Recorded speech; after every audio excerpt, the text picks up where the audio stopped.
Les jeunes Français issus de l'immigration originaire de l'Afrique centrale sont plus diplômés que les jeunes issus de l'Afrique de l'Ouest, l'Afrique occidentale. Ça, c'est une étude qui a été publiée sur les réseaux sociaux, ça a fait débat. Et j'ai vu beaucoup de gens qui font le mec choqué. Mais les gars, il n'y a rien de choquant. Ça, c'est une réalité. Et il y a plusieurs facteurs qui expliquent réellement cette situation-là. Et écoutez-moi, à travers cette vidéo-là, je vais vous donner toutes les causes qui font qu'aujourd'hui, les jeunes Français issus de l'immigration originaire de l'Afrique occidentale ont du mal à percer dans les études. Le premier élément qu'il faut retenir, c'est la relation père-fils. Pour la plupart de ces jeunes-là, leurs parents sont arrivés ici en tant qu'immigrés. Et au lieu de dire, moi, mon fils ne sera pas ce que je suis, ne fera pas le même métier que je suis en train de faire, la plupart des parents veulent orienter leurs enfants vers leur métier. Et si vous observez bien, ces gens-là, c'est des ouvriers. C'est des gens qui ont fait la queue pendant longtemps dans des intérims avant d'avoir des CDI. Et ils pensent que la réussite d'un homme, c'est avoir une fiche de paye. Ils ne savent toujours pas que la connaissance intellectuelle chez un être humain est une forme de réussite. Il y a la réussite financière et la réussite intellectuelle, le savant. Le deuxième élément, c'est le jeune ouest-africain issu de l'immigration, son idéologie déjà. Quand vous fréquentez ces jeunes-là, pour la plupart, ils préfèrent être humiliés par un chef d'équipe intérimaire qu'un professeur d'école. Et ça pose problème. Moi, personnellement, je préfère 1000 fois qu'un chef d'équipe, je préfère 1000 fois qu'un professeur d'université m'humilie que d'un chef d'équipe intérimaire qui n'a pas de diplôme. Et si vous écoutez ces gens-là, lorsqu'ils prennent en exemple la réussite, ils vont vous dire, j'ai vu un ami, il touche 2000 €, il n'a pas le bac. J'ai vu un autre, il a son master, il peine toujours à trouver du travail. Vous voyez. Et ça, c'est malhonnête parce que quand ils prennent cet exemple-là, ils ne prennent pas en exemple l'autre ami qui gagne 4000 €. Mais comme lui, il n'a pas le CAP ou bien il a juste le CAP, il se débrouille, il fait la queue à l'intérim, il veut des semblables. C'est le discours qu'il véhicule dans le quartier.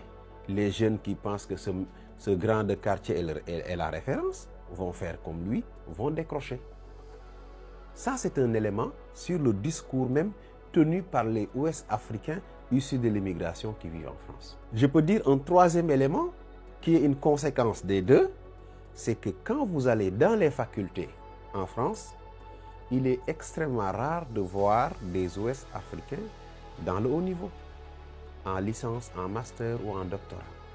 La plupart des jeunes que vous allez voir là-bas, c'est les jeunes qui ont eu leur premier diplôme au Sénégal, au Mali, en Côte d'Ivoire ou ailleurs et qui sont venus pour compléter, c'est-à-dire faire un master, faire une autre licence. Ça, c'est une réalité. Un autre élément handicapant et qui a fait vraiment mal à la communauté ouest-africaine vivant en France, je peux dire quand même qu'il les a détruits, c'est les foyers.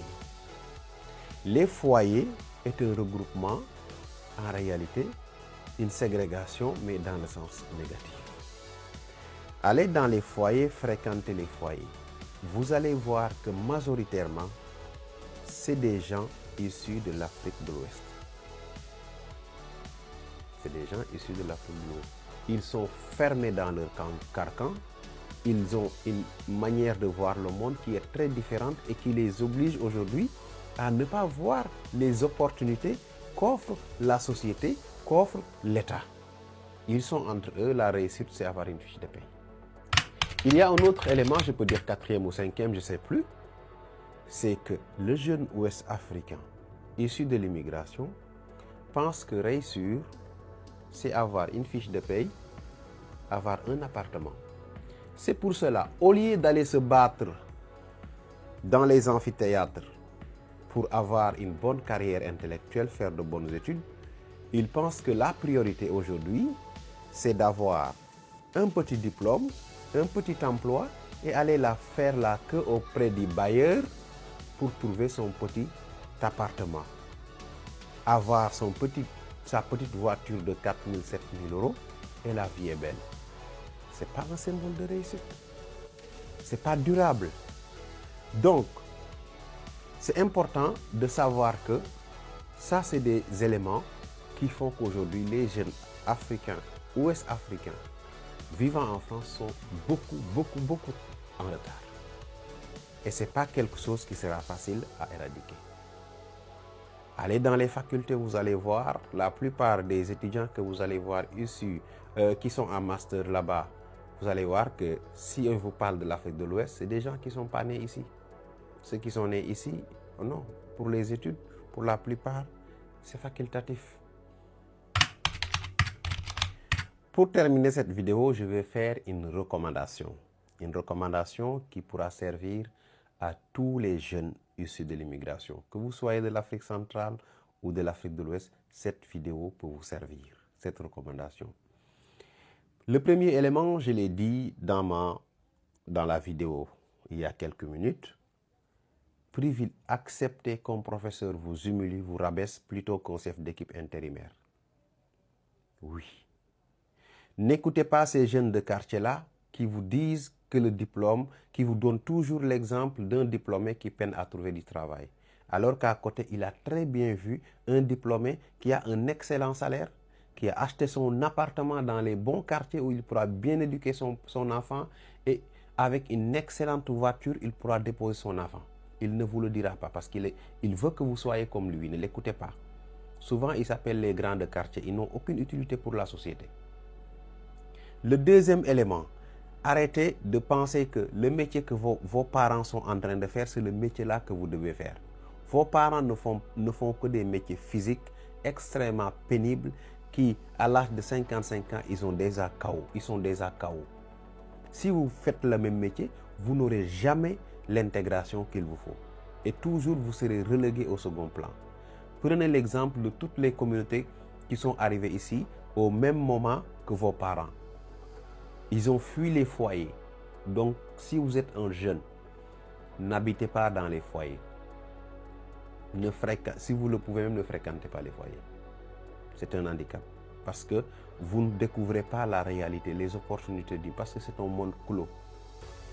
Vous allez dormir et venir travailler, dormir, venir travailler, dormir.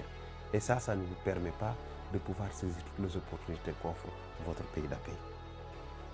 Et le troisième élément, c'est que, en réalité, il faut saisir les opportunités que vous offre la France en matière éducative. C'est des opportunités. Vous avez la possibilité de les saisir. Rien ne vous empêche de les saisir. Rien du tout. Donc faites-le au lieu de penser que la France vous déteste, ceci vous déteste, quel que soit ce que vous pouvez dire en France aujourd'hui, quel que soit le discours dénigrant que vous pouvez tenir à l'endroit de la France, il y a une réalité qui est là, c'est que la France a, pour un jeune, il y a de vraies opportunités de réussite. Surtout si vous acceptez d'aller à l'école. Mais vous ne pouvez pas déserter l'école, vous battre, vous embrouiller avec votre patron et après dire que la société est ceci, la société est cela. N'écoutez pas ce qui vous envoie que des messages négatifs sur la société. Dans toutes les sociétés du monde, il y a des problèmes.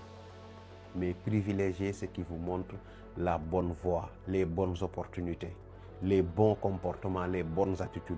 C'est ces gens-là qui vous aideront, pas les autres qui ont échoué et qui cherchent à ce que vous aussi, vous échouez comme eux. Ceci est un message vraiment que je tenais à partager avec vous.